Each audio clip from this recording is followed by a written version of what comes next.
Мекендешибиз Мээрим Жуманазарова Москва Гран-приси Алроса кубогу мелдешинде жеңүүчү аталды. Бул тууралуу күрөш федерациясынан билдиришти. Маалыматка ылайык, Мээрим Жуманазарова орусиялык балбан кыз Ханум Велиева менен кезгелип 3-2 эсебинде жеңишти камсыздады.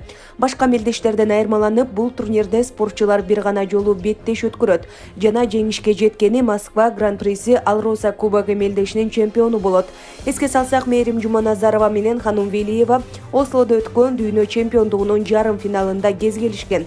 Анда беттеш 3-3 эсебинде жыйынтыкталып, кыргыз балбан кызы жеңишке жетишкен. Беттештен кийин орусиялык машыктыруучулар калыстардын чечимине нааразычылык билдирип чыгышкан. Булак Супер KG.